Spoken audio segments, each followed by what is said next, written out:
Olá, eu sou o Ricardo Lauricella. E eu, Bianca Grella. Hoje temos o prazer de receber no Fala SBCD uma profissional que tem dedicado sua carreira à promoção da saúde no ambiente hospitalar por meio da nutrição. Marielle Moliterno é nutricionista clínica do Hospital Municipal de Cubatão, no litoral de São Paulo, onde atua há 7 anos. Pós-graduada em nutrição clínica e em terapia nutricional enteral e parenteral, áreas fundamentais para o cuidado integral dos pacientes hospitalizados. Sua experiência e sensibilidade no acompanhamento nutricional fazem dela uma referência na prática clínica hospitalar. Seja muito bem-vinda, Marielle. Muito obrigada. Eu sinto honrada aí pelo convite e tamo junto. Mary Ellen, para começar, já vamos começar esquentando aqui. Conta pra gente qual é exatamente o papel do nutricionista dentro de um hospital como o de Cubatão. E como que funciona essa rotina da equipe de nutrição aí? Então, eu gosto de falar que a nutrição, ela é dividida em três partes, né? Tem a parte técnica, tem a parte científica e não esquecendo também da humanizada, né?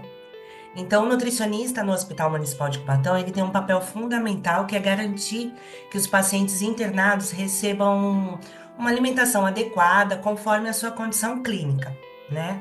E falando um pouquinho da nossa rotina, a gente realiza esse atendimento beira-leito, né? Uma avaliação nutricional, triando esse risco nutricional, se há ou não com o paciente internado. A partir que a gente identifica esse risco, a gente começa a analisar os exames laboratoriais, o histórico clínico do paciente e a aceitação alimentar, a sua rotina alimentar do dia a dia, né, para tentar adequar isso no período da internação. Já em relação à prescrição dietética, a gente avalia a comorbidade do paciente. O que quer dizer, né? Se ele é um paciente diabético, hipertenso, se é pós-operatório. Desde então, a gente começa a ver também a sua via de alimentação, além da via oral, se vai usar uma via alternativa, que é a enteral ou parenteral. Dali, mais para frente, quando ele está próximo da sua programação de alta, a gente acolhe o familiar para poder dar uma continuidade nesse plano nutricional, né? Que muitas vezes ele está sendo internado por não ter uma reeducação em si. Então, a gente orienta o paciente, o familiar, sobre a alimentação conforme o quadro clínico dele. E em caso de dieta específica, a gente também dá um direcionamento para a nutricionista após a alta hospitalar e tendo em conjunto com a equipe multidisciplinar. Então, há uma participação também na discussão de caso desses pacientes, quando eles estão na UTI ou em longa permanência, colocando aí a rotina clínica junto com a visita multiprofissional.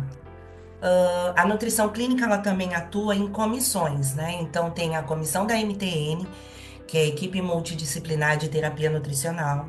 Tem do núcleo de segurança do paciente, ela também participa, além do que a gente chama de IAC, né? O IAC, ele é em relação à proteção à criança, para poder fazer campanhas do aleitamento materno. Então, a nutrição clínica também participa dessas comissões. Caramba, muito interessante, Marielle. Dá para você explicar um pouco melhor sobre essas outras áreas? Porque quando a gente fala em alimentação hospitalar, né, ou dentro de um hospital, muita gente pensa só na comida que é servida, mas vai muito além disso pelo que você está contando. Que outros cuidados a nutrição hospitalar tem durante a sua atuação?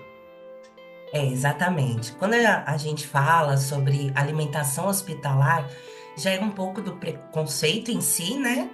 Porque o prato que chega até o paciente, então normalmente eles já colocam o bloqueio em si. Mas ela envolve um conjunto mais complexo. Então tem cuidados técnicos, tem cuidados clínicos, então tem a parte da prescrição médica, além do cardápio em si da cozinha para ter um preparo mais complementar, né? Não ficar aquela coisa meio insossa, né? Então a gente tem todo um planejamento individual das dietas. Então, se é para diabético, tem um cardápio selecionado para esse tipo de paciente, que também leva em restrição não só a parte clínica dele, mas se ele tem uma restrição alimentar, uma alergia, a parte cultural também a gente leva em conta.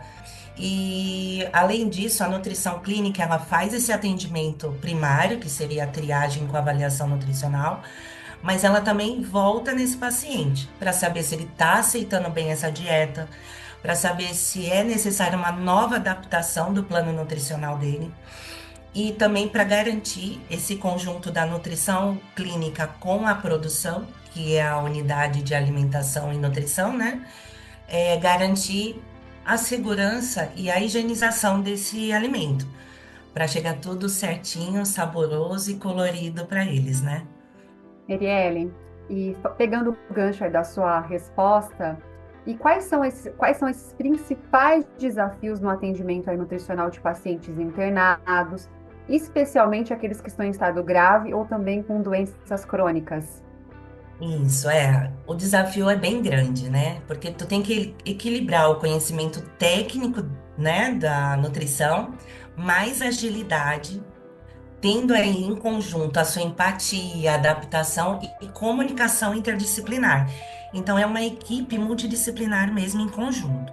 A gente tenta, diagnosticar precocemente a desnutrição.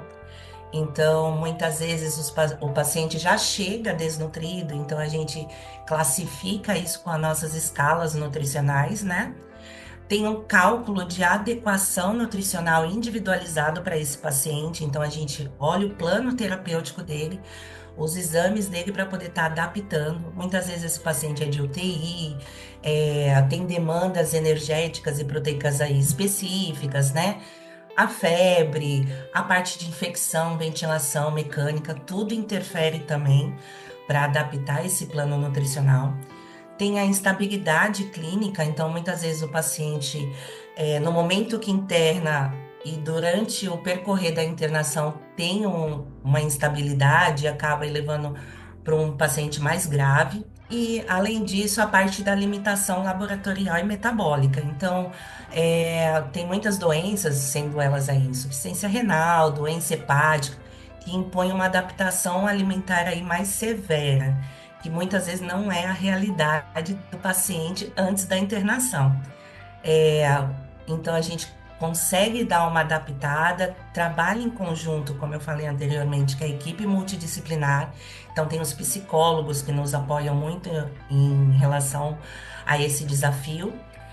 E, além de tudo, também tem a educação da adesão do paciente, né, e da família. Então, por isso que a equipe novamente trabalha em conjunto, discute individualmente esse paciente para poder dar esse apoio para a nutrição e ele conseguir dar continuidade nisso, não só na internação, mas após a alta também dele. São vários pratinhos ali para vocês estarem, né? Você e a equipe, todos estarem equilibrando. Um desafio Isso. mesmo. E aí você falou de após, né, a alta e como que vai ser essa alimentação, essa nutrição, né, depois de casa. Extrapolando, né, um pouco essa conversa e falando agora para quem quer cuidar, começar a ter um pouco mais de atenção na própria alimentação, né? O que você diria que são os maiores erros alimentares mais comuns, né, que podem contribuir no desenvolvimento de doenças, né? E quais são os primeiros passos, né? Tem alguma dica prática, simples e acessível para colocar no dia a dia? Então, é uma excelente pergunta, porque muitas vezes a gente quer mudar tudo de uma vez e aí não consegue sustentar essa mudança. Então, o que eu começo de indicação é começar com a realidade sua, do que você tem dentro da sua casa hoje, da sua geladeira, né? E pensar como que eu vou me adaptar em relação a isso.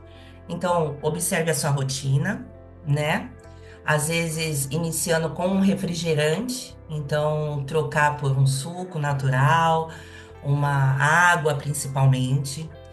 E aí, na próxima etapa, eu falo para começar a olhar para o seu prato. Então, você coloca ali a metade do prato já de legumes. Eu vou dar dicas profundas, tá? Para poder ajudar. A metade do prato de legumes e verduras, o arroz ali, uma massa, nunca colocar os dois juntos na outra parte do prato. Então, eu falo de 1/4 de arroz ou massa por conta do carboidrato. O outro 1/4 com feijão e a parte da proteína. Então, fica muito mais colorido, né? Eu já falei da água, é importante acrescentar quem não tem o hábito da fruta, então se quiser deixar como lanche da manhã e lanche da tarde também dá uma boa ajudada.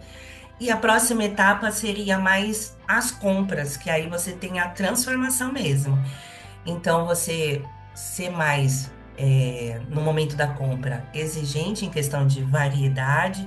Então, você opinar mais por frutas, ovos, né? A parte de alimentos, quanto mais in natura, que é o natural, é melhor, porque o alimento industrializado, para manter daquela maneira, precisa de muitos aditivos, né? E sal também. Então, a outra parte da dica seria se alimentar com calma. Então, no momento do teu almoço, das suas refeições, se você tiver condições, manter a calma, não ter distração de celular, de televisão, né? E aí incluir também essa parte da saciedade, porque você prestando atenção mais na comida, você tem uma saciedade melhor. E não pensar que é uma dieta, né, gente? Tem que pensar que é um cuidado consigo mesmo. Então, a gente trocar aquele pensamento do não posso pelo não preciso, né? Porque a partir que você priorize você da melhor maneira, você consegue manter a constância dessa nova maneira de se alimentar. Uma frase que eu gosto de finalizar é que a comida saudável, ela não é comida sem gosto. Então, aproveitar desse momento de transformação, usar no lugar de sal industrializado, né? Usar ervas, temperos naturais para poder deixar mais saborizada essa comida, tá bom? E aí é começar simples, começa com a sua realidade, mas tente manter a constância. Excelente, excelentes dicas, Mariellen. Te agradeço demais por participar com a gente de mais um episódio aqui. E lembrando a todos que o Fala SBCD é uma produção da equipe de comunicação da SBCD que conta com convidados ilustres como a Mariellen. Até a próxima. Tchau, Obrigada. tchau.